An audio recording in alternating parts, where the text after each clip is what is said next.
तो उसने अपने दोस्त से कहा क्या इतनी खराब पेंटिंग है? बोला पेंटिंग खराब नहीं है, जो तुमने इसके नीचे लिखा है ना कि जो इसमें कमी हो उस पर निशान लगा देना, तो अब कमियां ही कमियां दिखेंगे लोग। अब तुम सेम पेंटिंग बनाओ, एग्जीबिशन चल रही है, और पेंटिंग के नीचे लिखो इसमें जो अच्छाइयाँ हो उस पर टिक कर दीजिए, राइट लगा दीजिए। अब दूसरे दिन देखा सारे राइट ही राइट लगे। बोला ये क्या लीला है? बोला ये भगवान की ऐसे ही लीला है कि हमने अपनी दृष्टि के नीचे क्या लिखा है, कमियां ढूंढो या गुण गुण ढूंढो, भगवान देखो क्या लिखा है अपनी दृष्टि के नीचे। हमने क्या लिखा है अपनी दृष्टि के नीचे? बोले अपनी दृष्टि के नीचे लिखो भगवान देखो, गुण देखो, बुराइयां मत देखो। बुराई दिखे भी तो कहो हे नाथ बचाओ बचाओ, हे नाथ मैं ऐसा कभी ना देख।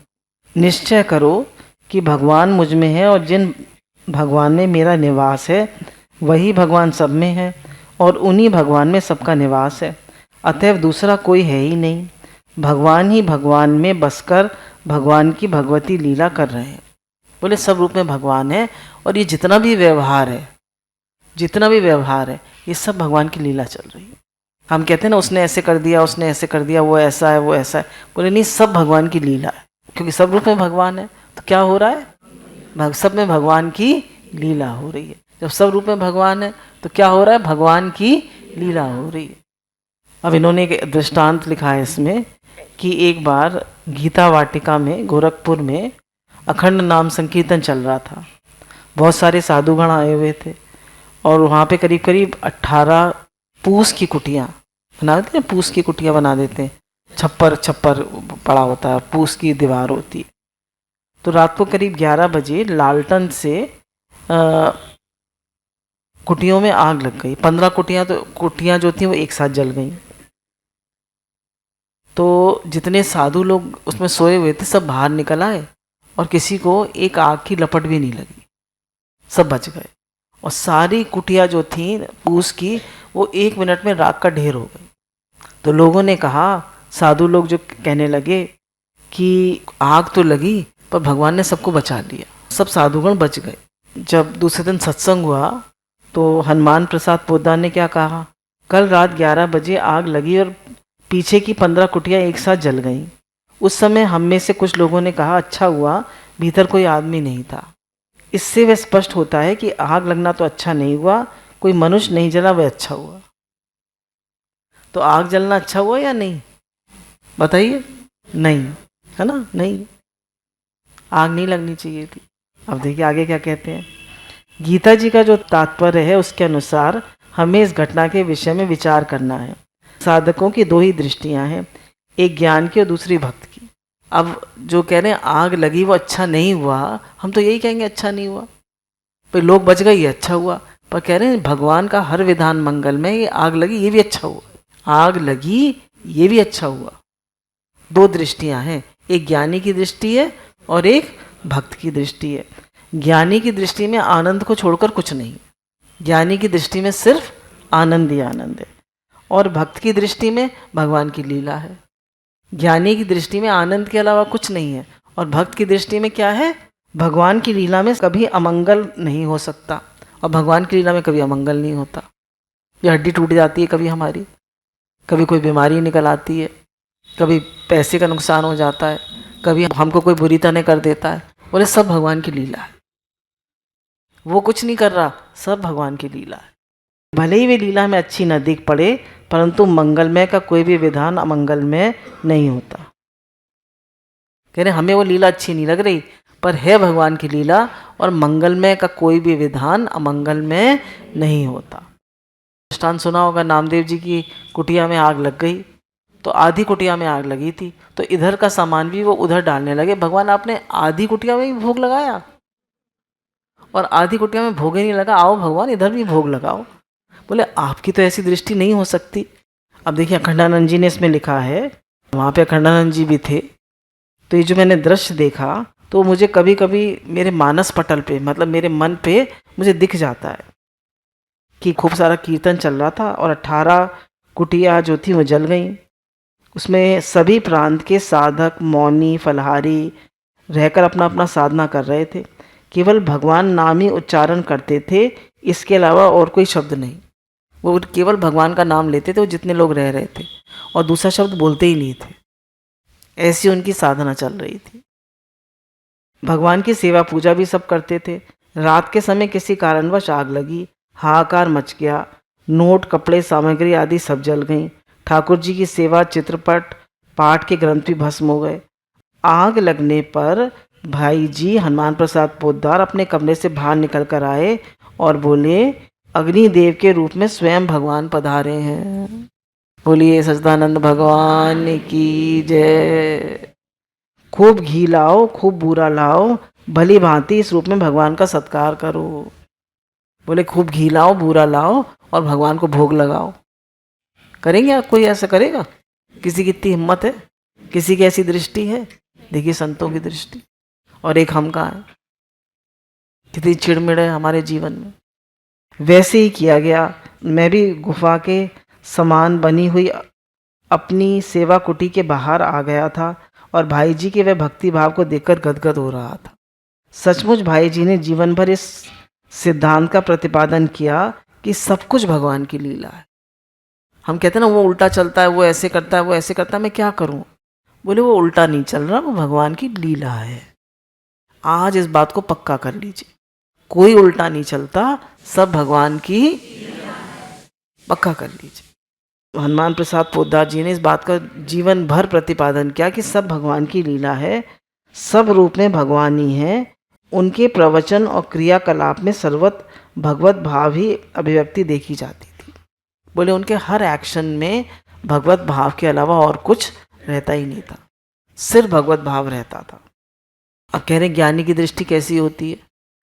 एक बार तो उन्होंने कहा, याज्ञवल्क्य जी जब ज्ञान दिया करते थे तो जब तक जनक जी नहीं आते तब तक उनका सत्संग शुरू नहीं होता था। तो लोगों को बड़ा ऑब्जेक्शन होता था। तो एक दिन उन्होंने लीला करी। उन्होंने कहा कि वो योगी भी थे याज्ञवल्क्य जी, तो उन्होंने अपने योग बल से आग लगा दी पूरी जनकपुरी में, और सबसे कहा आग लग गई है। एक आदमी भागा भागा आया कि आग लग गई है। सारे शिष्य उठ के भागे, पर जनक जी बैठे रहे। फिर उन्होंने कहा पूरी जनकपुरी जल गई है। एक आदमी ने आके कहा, और धीरे धीरे महल की ओर आग आ रही है। फिर वो बैठे रहे। फिर दूसरा आदमी आया, फिर तीसरा आया, फिर चौथा आया। तो फिर याज्ञवल्क्य जी ने भी कहा कि आपका महल भी जल रहा है, आप दिखाइए। तो क्या कहते हैं जनक जी? जनक जी ने कहा, महल क्या, शरीर भी जल जाए तब भी मेरी क्या हानि। ये है ज्ञान की दृष्टि। ये कौन सी दृष्टि है? ये ज्ञान की दृष्टि। अब भक्ति की दृष्टि क्या होती है? देखिए, भक्ति की दृष्टि पहली थी, नामदेव जी का बताया ना, कि सब भगवान की लीला है। और ज्ञान की दृष्टि क्या है? सब आनंद है।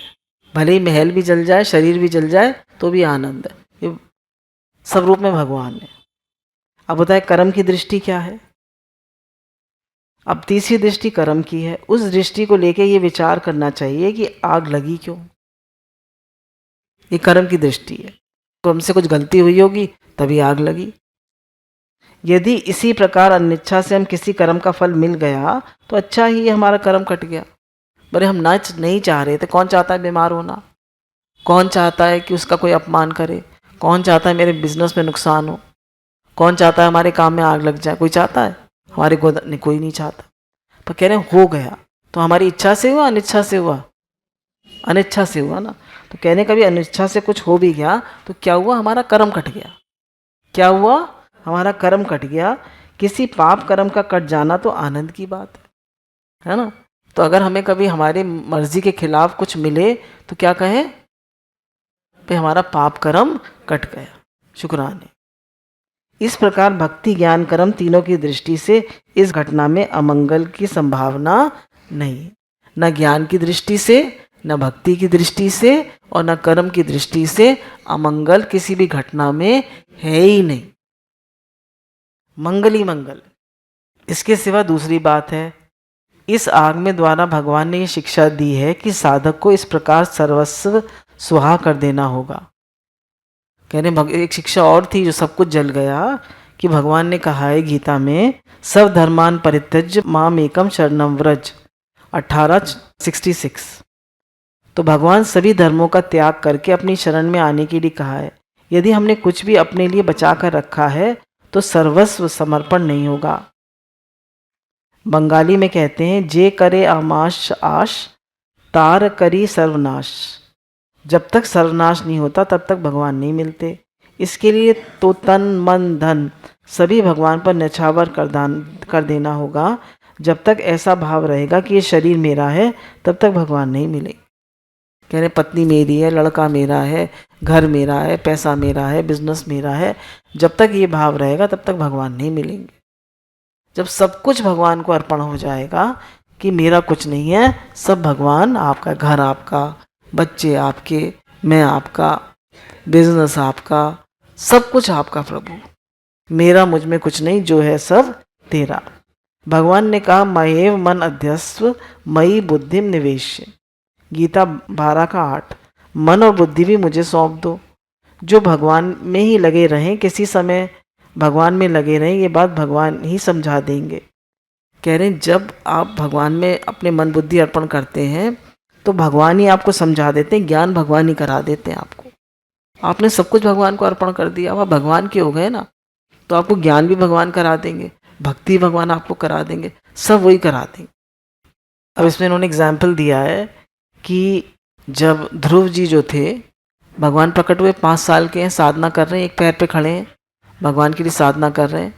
और जो वो साधना कर रहे थे तो साधना करते करते आखिरी महीने में, 6 महीने में भगवान प्रकट हो गए थे, तो आखिरी महीने में उनकी सांस रुक गई। तो जब सांस रुक गई उनकी, तो पूरे यूनिवर्स की, सारे ब्रह्मांडों की सांस रुक गई। इतनी उनकी एकता थी पूरे विश्व से। तो सब लोग घबरा गए और बोले, भगवान ये क्या हो रहा है, हमें तो सांस ही नहीं आ रही। भगवान बोले, घबराने की बात नहीं है, मेरा एक छोटा सा भक्त ध्रुव मुझे पाने के लिए तपस्या कर रहा है, मेरे दर्शन चाहता है, मैं भी दर्शन दे दूंगा, ठीक हो जाएगा, वो आप लोग चिंता मत करिए। तो भगवान उसको दर्शन देने गए, तो वो भगवान का स्वरूप अपने हृदय में देख रहे थे। तो भगवान सामने खड़े, आँख ही नहीं खोल रहे ध्रुव जी। तो भगवान ने वो जो अंदर उनके भगवान का चित्र अंकित था उनके हृदय में, जिसका वो ध्यान कर रहे थे, उसको भगवान ने खींच लिया। तो उन्होंने हड़बड़ा कर आँख खोली, तो सामने भगवान खड़े थे। बोलिए सच्चिदानंद भगवान की जय। अब उन्हें स्तुति करना ना आए ध्रुव जी को, तो भगवान ने क्या करा, शंख को उनके होठों से छुआ दिया। तो उनको ज्ञान होने में देरी नहीं लगी, उनके मुंह से संस्कृत में स्तुति निकलने लगी। तो मेन चीज क्या है, प्रेम होना भगवान से। हम सोचते हैं हम ये पढ़ें, वो पढ़ें, ये करें, वो करें। पढ़ना भी अच्छा है, पूरे पढ़े लिखे होने से अच्छा है पढ़ते लिखते रहना। पढ़े लिखे होने से क्या अच्छा है, पढ़ते लिखते रहना, थोड़ा थोड़ा पढ़ते रहना चाहिए। फिर कह रहे, मनुष्य जब कोई रंगीन चश्मा पहन लेता है तो उसे वह पदार्थ रंग का दिखाई देने लगता है। हरा चश्मा पहनेंगे तो सब हरा दिखाई देगा, लाल चश्मा पहनेंगे सब लाल दिखाई देगा। जीव की दृष्टि संकुचित है, उससे वस्तु का यथार्थ ज्ञान होना अत्यंत कठिन है। इसलिए अपनी बुद्धि को अलग रखकर सब प्रकार से केवल भगवान का ही अवलंबन करना चाहिए। भगवत कृपा से कोई भी बात दुस्साध्य नहीं है, भगवान कहते हैं। कह रहे हैं जब आप सफ़ेद चश्मा पहनेंगे तभी तो आपको सब कुछ सही सही नज़र आएगा। सफ़ेद मतलब कलरलेस, ऐसा चश्मा। और अगर लाल चश्मा पहन लूँ मैं तो लाल, हरा पहन लूँ तो काला, पहन लूँ तो काला, सब ऐसे ही नज़र आएगा। तो कह रहे हैं ऐसे ही आप, मतलब जब कलरलेस चश्मा पहनेंगे तो ही आपको यथार्थ समझ में आएगा। तो कह रहे हैं भगवान की कृपा से कुछ भी दुस्साध्य नहीं है। जैसे बहुत समय से हम गाय को रोटी खिला रहे हैं, ठीक है, जैसे होते भाई हाथ से छुआ लेते थे, रोटी चली जाती थी, गाय के लिए दूध वाले को दे देते थे, यहाँ सड़क पे कभी कभी गाय आ जाती, उनको खिला देते थे। अब क्या है कि रोज 5-6 गाय आ जाती हैं, हम तो इतनी रोटी बना नहीं पाते, गाय निरी आ जाती। तो अब बताइए किसकी कृपा से आ रही है। तो भगवान कुछ भी कर सकते हैं, कर सकते हैं ना। वो दरवाज़ा खटखटाती हैं, ये वाला बड़ा वाला गेट, खट खट खट खट, भाई आओ हमें रोटी खिला दो। गुरु भगवान रोज कहते हैं, अरे भगवान तो सब कुछ कर सकते हैं, भगवान तो सब कुछ कर सकते हैं। तो भगवान सब कुछ कर सकते हैं। हमें ये नहीं सोचना चाहिए कैसे होगा, ये कैसे होगा अपने जीवन में से निकाल दीजिए। ये काम कैसे होगा, ये कैसे होगा, अपने जीवन में से निकाल दीजिए। भगवान सब कुछ, everything is possible with God, everything, nothing is impossible. भगवान कह रहे हैं बस मेरा चिंतन करते रहो, तर जाओगे। बहुत ज़्यादा कुछ करने की ज़रूरत नहीं। भगवान कह रहे हैं बस मुझे याद रखो, मेरा नाम जप करते रहो, सब में मुझे देखो। भगवत कृपा का जो बल है वह अनन्य है, किसी साधन में नहीं है। कह रहे हैं जो भगवान की कृपा का बल है, भगवान की कृपा पर विश्वास है, नाम जप का जो बल है, कह रहे हैं वो किसी साधन में नहीं। आप कितने तीर्थ घुमाइए, कितने दान पुण्य कर दीजिए, पर भगवान की कृपा का जो बल है वो सबसे बड़ा है। आत्म बल भी भगवान का ही बल है, परंतु हम बहुत बार इसको नाम पर, शारीरिक बल पर, बुद्धि बल का ही आश्रय ले लेते हैं। कह रहे हैं जो आत्म बल है वो भी भगवान का ही बल है। इसको हम कहते हैं भाई मेरा बल है, तो कह रहे हैं आपका बल नहीं है, वो भी भगवान का ही बल है। पर हम अहंकार कर लेते हैं मेरा बल है। बहुत बार हम लोग अहंकार और मोह से समझ लेते हैं कि हम वह कार्य कर लेंगे, परंतु ये हमारा मोह ही है। बिना भगवान का बल प्राप्त किए हम कुछ नहीं कर सकते। कह रहे हम सोच लेते हैं मैं तो ये भी कर लूँगा, मैं तो वो भी कर लूँगा। क्या कहना चाहिए? भगवान सब करा देंगे, भगवान की कृपा से सब हो जाए। आज दिन तक हो ही रहा है, आगे भी सब भगवान करा देंगे। भगवान ही करा रहे हैं, उन्हीं कृपा से हो रहा है, वही कराने वाले, वही कराएंगे, ऐसा हमें अंदर में विश्वास होना चाहिए। और भगवान कह रहे हैं ना कि सारे धर्मों को त्याग के मेरी शरण में आ जा, सर्वधर्मान परित्यज्य माम एकम शरणम व्रज। जो सारे काम भगवान के लिए करता है, भगवान के लिए ही भोजन करता है, भगवान के लिए हवन करता है और भगवान के लिए ही दान और तप करता है, इस प्रकार जिसकी सारी चेष्टाएं भगवत अर्थ ही होती हैं, उसे कोई पाप कैसे लग सकता है? जब आप सब कर्म भगवान के लिए करेंगे तो आपको पाप नहीं लगेगा। कृष्ण अर्पण, कृष्ण अर्पण, कृष्ण अर्पण। जब हम अपना घर किसी दूसरे व्यक्ति को दान कर देते हैं तो उसकी मरम्मत का भार भी उसी पर आ जाता है। भाव रहना चाहिए कि सर्वअर्पण। क्या हो गया? अब जिम्मेवारी किस पे हो गई? हमने अपना घर दान कर दिया, ये बेच दिया, अब जिम्मेवारी किस पे हो गई? जिसने खरीदा है, जिसको हमने दे दिया उस पर हो गई। अब हमने सब कुछ भगवान को अर्पण कर दिया, तो अब जिम्मेवारी किस पर हो गई? अब प्रश्न उठता है हमने अर्पण किया है? नहीं किया।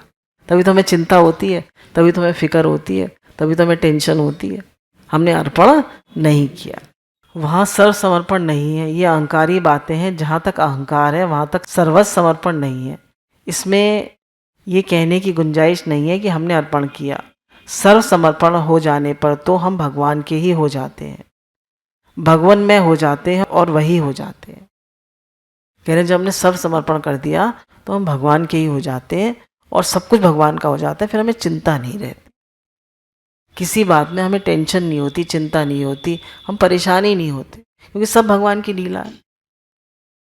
जिस प्रकार पतिव्रता पत्नी का पति पर पूर्ण अधिकार रहता है, पति का गोत्र भी उसका गोत्र हो जाता है, इसी प्रकार शरणागत भक्त पर भगवान का पूर्ण अधिकार हो जाता है।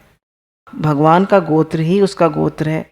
इससे भगवत धर्म की दीक्षा लेने पर कम से कम निम्न 4 बातें अवश्य होनी चाहिए। कह रहे जब हमने सब कुछ शरणागत कर दिया, सब कुछ भगवान को समर्पित कर दिया, तो क्या है? कुछ भी ना चाहे, मुक्ति की भी इच्छा ना करे, भगवान के प्रत्येक विधान में आनंद माने, भगवान के प्रत्येक विधान में आनंद माने, खुश हो। भगवान ये कष्ट आ गया, बहुत शुक्राने, आपने बहुत कम में टाल दिया। जैसे आग लगी ना, तो उन्होंने क्या कहा? अग्निदेव आए हैं और उन्होंने घी और बूरे से उनको भोग लगाया। और हम क्या करते हैं? कितनी हाय मचाते हैं, कितना रोना धोना मचाते हैं। तो हम जब रोना धोना मचाते हैं, हाय मचाते हैं, तो भगवान की लीला देख रहे हैं? बताइए। भगवान के प्रत्येक विधान में आनंद माने, भगवान के किसी विधान में विरोध ना हो। कह रहे हैं किसी भी विधान में जो भी भगवान की तरफ से बात आ रही है, उसमें हमारा मन ये ना कहे भगवान आपने ऐसा क्यों किया मेरे साथ, मैं तो इतना अच्छा हूँ, हर कोई अच्छा है ना, भगवान ऐसा क्यों किया आपने। निरंतर भगवत स्मरण रहे, हर समय भगवान की याद बनी रहे। कह रहे भगवान ही सब कुछ करते हैं, पर हम उसकी जिम्मेवारी अपने ऊपर लिए रहते हैं। एक बार 2 लोग जा रहे थे ट्रेन में, तो उनके पास बहुत कीमती और बहुत महंगा सामान था। तो एक ने कहा कि भाई कैसे करूं, कि भाई मैंने अगर ट्रेन में रख दिया, कोई उठा के ले गया तो कैसे होगा। तो उसने सारा सामान अपने सिर पे लाद दिया। अब बेचारा थका हुआ था, शॉपिंग करके आया था, तो झपकी लग गई और बड़ी जोर से ट्रेन रुकी, स्टेशन पे झटका मारा तो उसके सर पे से सामान गिर गया, सब टूट गया। अब दूसरे व्यक्ति ने अपने आराम से ऊपर वाली सीट पर या नीचे की सीट पर के नीचे सब सामान रख दिया और आराम से सीन को एंजॉय कर रहा था। नींद आ गई तो सो भी रहा था, अपने आनंद मना रहा था। कौन अच्छा रहा, तो अपने सर पे लादने वाला या नीचे रख, सीट के नीचे रख देने वाला? और हम क्या करते हैं? बच्चों की पढ़ाई की जिम्मेवारी, बच्चों के बड़े होने की जिम्मेवारी किस पे है? हम पर। किस पर है? हम पर। बच्चे बिगड़ रहे हैं, जिम्मेवारी किस पर है? हम पर। बिजनेस ठीक नहीं चल रहा, जिम्मेवारी किस पर है? हम पर, है ना? तो ये नहीं कह रहे कि आप देखिए, आप कर्म करने में सावधान, होने में प्रसन्न, सावधानी से करिए सब काम, पर जो हो रहा है उसको एक्सेप्ट करिए। ये मत कहिए भगवान की मर्जी है, भगवान की मर्जी है तो भगवान की मर्जी, पर आप भी तो सावधान रहिए। अब आपने गैस पे सब्जी चढ़ा दी और आप टेलीफोन पे बात करने लगे, वो सब जल गई। अब पतिदेव आ गए खाना खाने के लिए, आपके भगवान की मर्जी से जल गई हैं? भगवान की मर्जी से जल गई, आपकी लापरवाही से। तो इतना तो देखिए समझदार होना पड़ेगा ना। इसलिए हमें अपने कर्तव्य का अभिमान रहता है कि हमें उसका फल भी भोगना पड़ता है। अतः हमें ये सोचने का कोई हक नहीं है कि भगवान ऐसा करें, वैसा करते तो अच्छा होता। वे जैसा करें हमें उसमें प्रसन्न रहना चाहिए। कह रहे भगवान कैसा भी करें हमें उसमें प्रसन्न रहना चाहिए। ये नहीं सोचना चाहिए भगवान को ऐसा करना चाहिए था, भगवान को वैसा करना चाहिए। हम लोग कहते हैं नहीं भगवान को ऐसा करना चाहिए था, कहते हैं नहीं कहते हैं? 1000 बार कहते हैं। तो कह रहे हैं भगवान ज़्यादा होशियार है या हम ज़्यादा होशियार हैं? तो हमें भगवान पर विश्वास क्यों नहीं है? भगवान की कृपा पर विश्वास क्यों नहीं है? जो किया उन्होंने अच्छा किया, जो हो रहा है अच्छा होगा, और जो अब तक हुआ वो भी अच्छा हो। विश्वास रखिए। इस प्रकार हमें चाहिए कि जो आग लगी इससे भगवान के प्रति सर्वस्व समर्पण भाव जागृत करें और उसमें जो चीज़ें जल गईं उसके लिए शोभ न करके उन्हें भगवान को समर्पण हुई ही समझे। अब आग में उन्होंने भगवान क्यों देखा? तो भगवान ने आग लगाई, सब कुछ अर्पण हो गया। वैसे हम अर्पण कर पाते ना कर पाते, अब सब कुछ भगवान को अर्पण हो गया। निर्वाण माने तो हमारा निर्वाण हो सकता है। इसी प्रकार यदि हम इसे भगवत स्मरण मानेंगे तो सब भगवान का ही समर्पण हो जाएगा। भगवान ने गीता में कहा है, अंत काले जे मामेव समर मुक्त्वा कलेवरम या प्रयाति स मद्भावम यति नास्तयत्र संशय। 8:5 अर्थात जो पुरुष अंतिम समय में मेरा स्मरण करता हुआ शरीर त्याग करके जाता है वे मेरा चिंतन करने के कारण मेरे ही स्वरूप को प्राप्त हो जाता है। अतः हमें निश्चित रहना चाहिए कि भगवान का स्मरण करते हुए जिस समय हमारी मृत्यु होगी हम भगवान को ही प्राप्त होंगे। अंतिम श्वास में अगर आप भगवान का नाम लेते हुए जाएंगे तो किसको प्राप्त होंगे? भगवान को ही प्राप्त।